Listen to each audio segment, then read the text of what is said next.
Good. It's great to be back in Houghton again. Spent a few of my teenage years here and my first 2 years of university here, so it's great. As he said, I live in Canada, and it's hard to believe, but Houghton usually gets about 3 or 4 times as much snow as Toronto, because it's on the other side of the lake. Again, the winds are bringing it all here. Of course, this winter has been a little different, as you know, and all I can say is I'm not here subbing for Al Gore and will not discuss global warming tonight.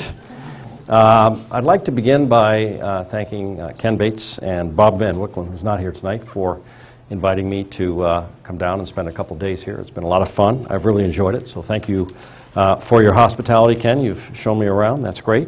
And a special thanks to the professors who surrendered their podiums for a class. Dan Minchin, Charles Phillip, Marcus Dean, and Jonathan Hilscher. And they were very generous to allow me to steal you away from them. And I'm sure you didn't miss the pop quiz or exam that could have been there if I wasn't presenting for those of you who attended. And for those of you who did attend a few of those courses, how many heard me speak in one of the various courses? Hands up. Okay, so half. Thank you for your good questions, really good, intelligent questions, and the dialogue that we had. I think we covered a lot of different topics in those classes. I'd like to finally give a big thank you to Michelle Miller. Michelle, where are you? She's not here. Okay, she was here at the beginning. And absolutely for Spencer Adams. Spencer? He stepped out as well. So tell them I said thanks, because they really took care of organizing everything for me on my trip here. It's hard to believe that I am back and invited to speak to you, the students at Houghton College, when many, many years ago I was here as a student myself. So things come full cycle in life. I was actually born here, and I was born on my father's graduation day. So my mother missed his graduation from Houghton College in 1948. She still reminds me of that. Now, I know for a fact that you're getting a great education here. It's a great liberal arts school, and my dad went on from Houghton to Columbia Medical School and became a doctor and a medical missionary. 2 of my brothers graduated from here. One went on to Syracuse Law and now is the head attorney for all of Orange County in Orlando. He's a Houghton grad. And my other brother is a dentist and a doctor from Vanderbilt and Tufts, and is an oral surgeon in Atlanta, Georgia. So those are 3 people that I'm directly related to who graduated from Houghton and went on to do some pretty big things with their lives. So you're getting a fantastic foundation here. A bit about me before I get serious. I actually attended Houghton, as I said, for 2 years in the mid-'60s, and I'm very proud of the fact that I don't know if you know this. This is Purple and Gold Week, and I was purple. I actually remember that, when you used to be either purple or gold, and it mattered, because Houghton did not have intercollegiate athletics until 1967. Before that, everything was purple and gold, or class basketball, sophomore versus senior, and so on and so forth. No intercollegiate athletics. For whatever reason, the school didn't believe in it, but they changed that policy, and in 1967, I was on the starting line with the cross-country team for the first ever intercollegiate event that Houghton was in, and was on that starting line versus Roberts Wesleyan in the fall of 1967. And 46 years later, I'm still running regularly. Did my 10K 2 days ago again. And Professor Roeder was my coach at the time. So, good guy. I ended up in the Army, and then I ended up in South Carolina, so I ended up graduating from the University of South Carolina with a BA in English. I don't know what that has to do with business, but we'll talk a little bit about that. So I thought I was good enough graduating at a Highlander, and I graduated as a Gamecock instead. So now let's get serious. There are 3 topics that I would like to cover with you, and then leave some time for questions and answers. The first is a bit about operating in a global environment and what that really means, ethical dilemmas, cultural differences, respect, how you deal with your values and beliefs as a Christian, and what that's meant to me as I've moved around the world. The second thing I'd like to cover is a list of those leadership traits that I truly believe from experience separate those separate those who really truly advance in the business world and those that don't. And you could take that list away and somebody will give you maybe a somewhat different list, but I'm sure there would be a lot of the same traits that are on there. And you know, in business, you have to continually be choosing those who are going to follow you, and there were certain things I looked for, and I'm going to cover those with you tonight. And finally, I'm going to do a small PowerPoint presentation on giving back. The neat thing about retiring was I really always wanted to give back, and other than getting the checkbook out and doing the occasional donations, there was never enough time. So since I've retired, I've been able to give back, and I've been to Sierra Leone a few times, so I'll go through that as well.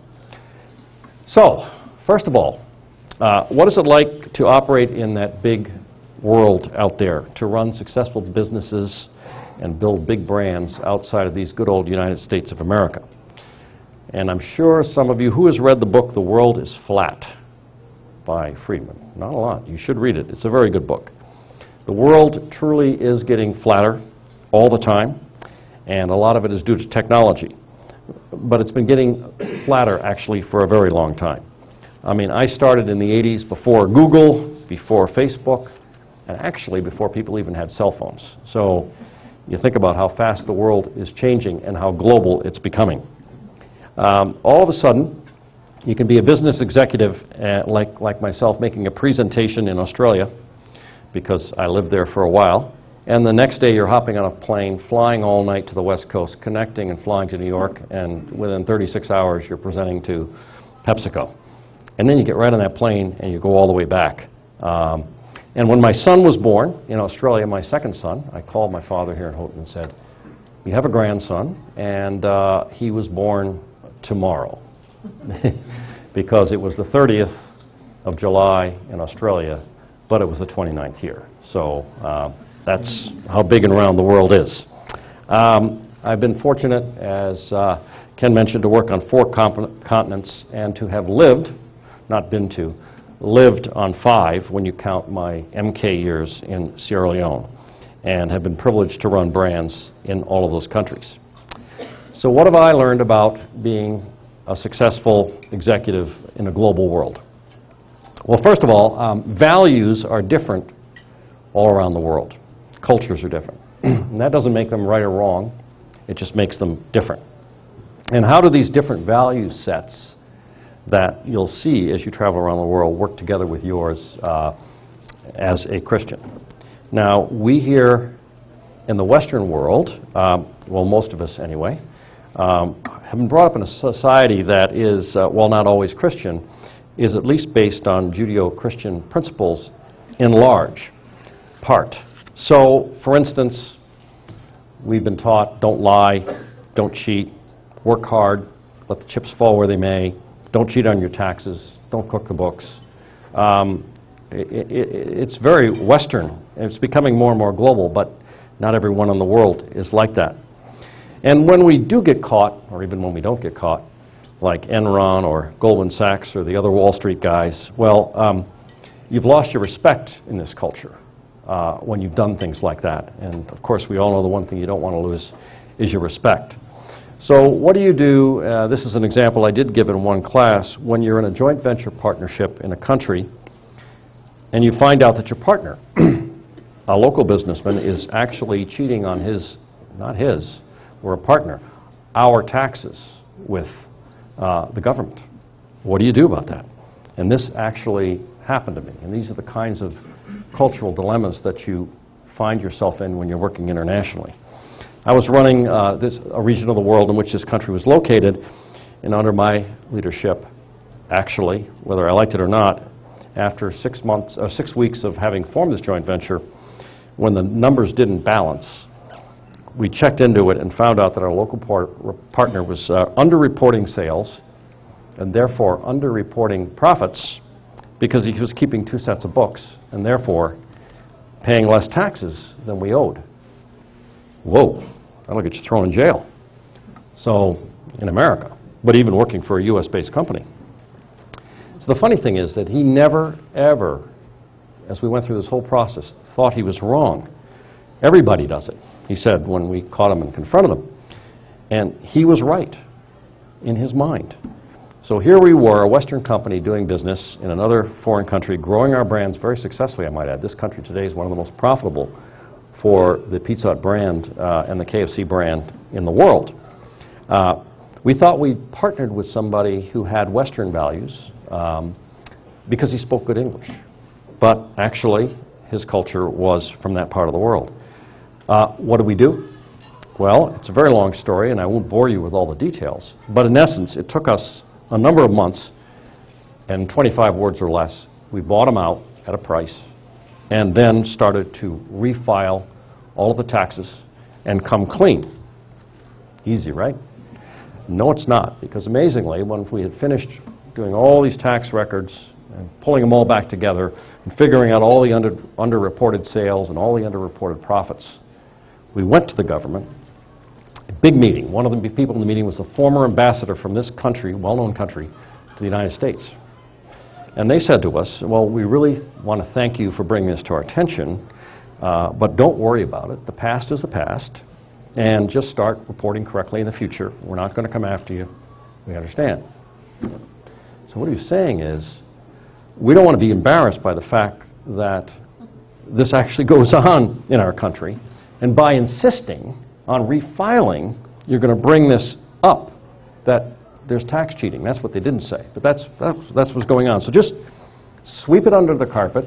Let's move on. And there were some pretty influential people, like I said, sitting around the table. So what do we do? Well, the end of the story is we paid the taxes, we filed the returns, but we didn't go out to the press and make a big deal of it. It was all done very quietly, but we squared the records away. Cost us millions of dollars, but we had owed them in the first place, and we squared away the tax records. Now there's an ethical dilemma when you're working internationally in another culture where you could say, well, it is another culture, but that is something that clearly is wrong, and we had to stand up to that particular cultural issues. So net-net, what does this example show? Well, it shows that there really are differences in values between countries and cultures. Who was right? Who was wrong? We think we were. We kind of know we were. But to this day, I'm sure they think that I was crazy. So there you go. And I've experienced a number of difficult situations like this over the years. That was probably the biggest and the hardest. But I can honestly say I've always done the right thing, or tried to do the right thing, and to understand our partners, to understand their cultures, but not to do anything that would be illegal or immoral while I was going about it. So on to my next point on operating within an international environment. Let's turn to the principle of respect. This goes without saying, respect diversity and respect differences. So now we're going to go to the other places. What would you allow, what would you go along with, as opposed to what won't you allow and what won't you go along with. So if you're going to succeed internationally, you do need to respect those you're working with. As an example, some of the best dealings I've ever had were the years that part of my reporting area was the Middle East. I was running Europe, the continent of Europe, and the Middle East, and Russia at the same time. So I was often in the Middle East. And some of Yum's best partners are there. There's over 1,000 KFCs and Pizza Huts in these countries around the Middle East, including in Saudi Arabia. And I've always made it a point to respect, sincerely respect, the differences in beliefs, whether or not they are my own beliefs. And so did our company. So Yum's dining rooms, for instance, in Saudi Arabia, are divided between the family section and the all-men section. You say to yourself, well, should you go along with that?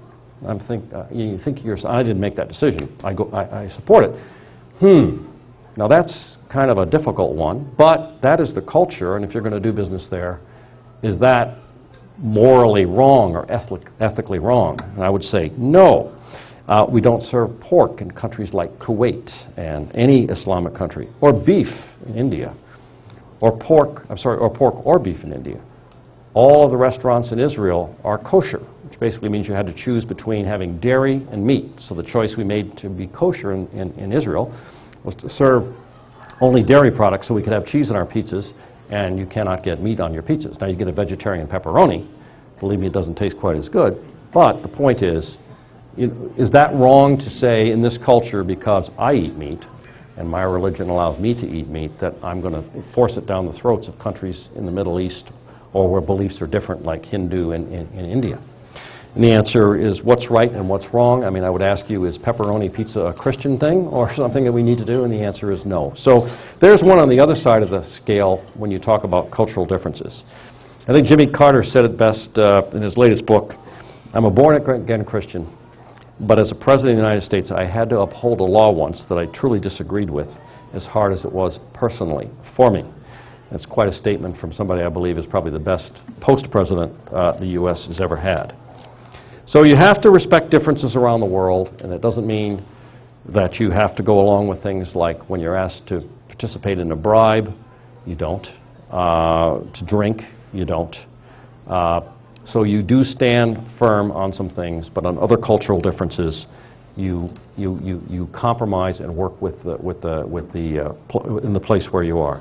And what does this have to do with my values or your values? So you just have to make sure that you understand and respect everyone, and you know what your values are, and you are true to yourself.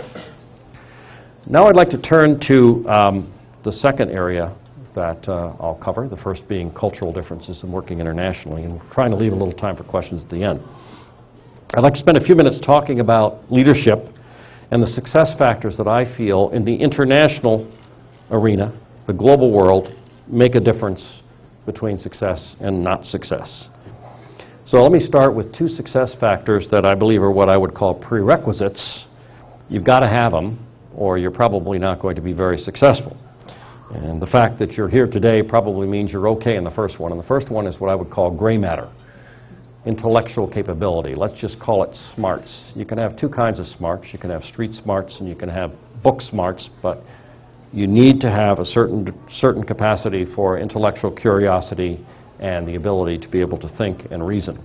And this is something you can't change because we were all born with a certain amount, and what we have is what we have. But you're probably in a pretty good situation here because you're here and you're doing well. The second that you really struggle to change, and it's very important, I feel, is energy level.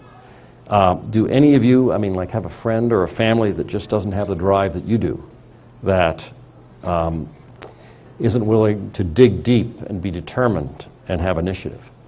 That's what we're talking about here. Energy level, taking on the world, not giving up, working hard, and caring and doing everything you can to make something happen. So those two are what I would call prerequisites. So you're smart and you work hard. That's a good start. But these alone don't make a great executive. They're prerequisites. I've seen a number of Harvard MBAs flame out after a couple of years in business because they're as smart as a whip and they work real hard and they care, but they're missing a whole bunch of other traits that really and truly matter and make the difference between the great executives in the international arena and those that aren't. So what are these leaderships that I believe in? Leadership traits that I believe in. The first one that I think is incredibly important for any executive at any level is integrity. By that I mean someone who's just honest and does never tell lies. This is someone who confronts the brutal realities, to quote Jim Collins in his book Good to Great, confronts the brutal realities around him and her. It doesn't always go well when you're working in business, when you're studying in every course. But a true leader steps up in front of his team and says, we're not doing well in this area. Doesn't sweep it under the carpet, doesn't blame somebody else. The great coaches figure out how to have the kind of integrity that confronts the reality that you're facing even when it's not good. Another very important trait is, I'll bundle under a phrase called people skills. This is the one that I think trips up actually the most people. There's some really smart people and some really driven people who just walk all over people. They're driven to succeed. They've got what it takes, and they're smarter and they work harder than everybody else, but they let you know it, and they don't delegate to you, and they just don't have smooth people skills. And I think those people skills is such a vital part of any successful executive, respecting and working with all of the people that you have. So how about technical skills? Well, these can be taught in whatever arena you're going to work in internationally. You probably need to understand your business and understand it well, but I find that this is something that you learn over your career. You're probably going to be good at something, and those particular technical skills are a vital part, whether it's marketing or finance or human resources or engineering or something else that's technical. But you need to have somewhere you came from and something that you really do well. Next, internationally, I think another trait that trips up some people is respecting diversity. And I talked about that in the first little part of my talk tonight. It's absolutely vital. Knowing how to make those decisions about what's right and wrong, respecting others. Growing up in Sierra Leone, at last count, one of the world's poorest countries, it taught me at a very young age that people are different, they come from different places, and that's okay. It's okay that they're different and they're diverse. What else?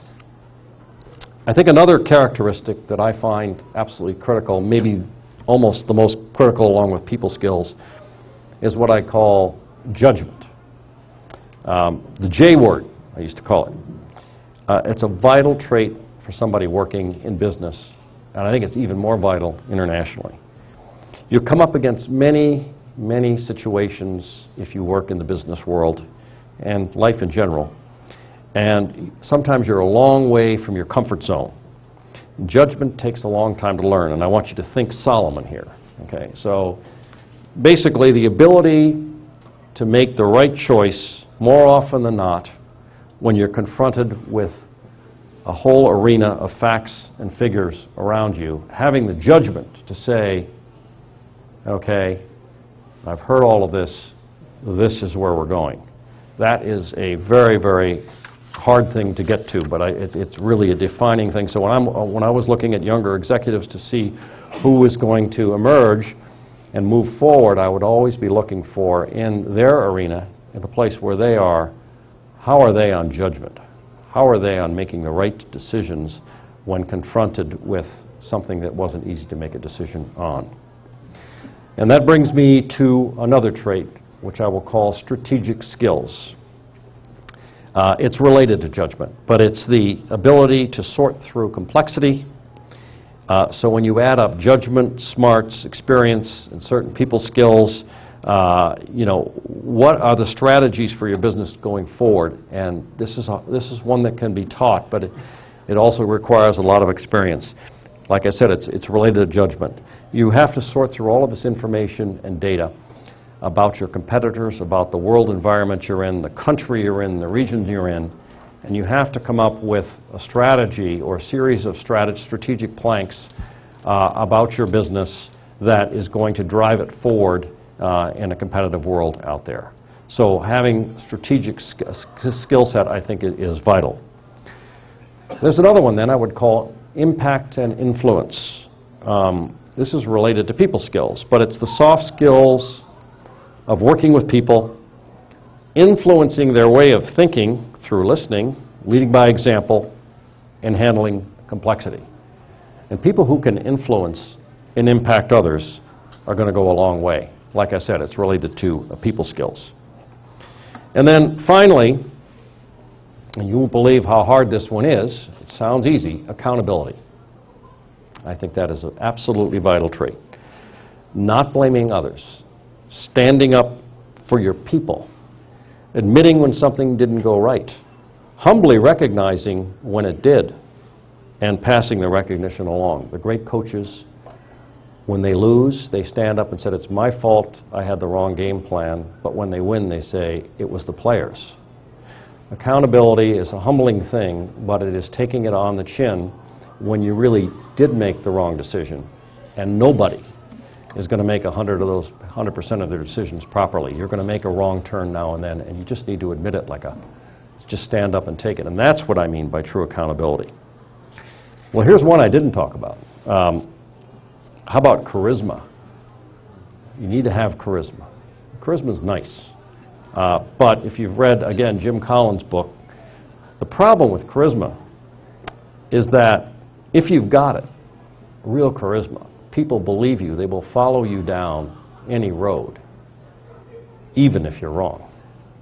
So charisma is a nice one to have, but I don't have it on my list because a lot of the business leaders that I know aren't all charismatic. Some of them are quieter. Some of them are softer in their approach. So charisma isn't, I'm not saying it's a bad thing, but it's not on my list of one of the things. This person has to be charismatic if they're going to lead an organization. Know if they have all of those other traits or lots of those other traits, because nobody has them all, then you're going to do quite right. So that's the list of traits that I believe it takes in the business world, especially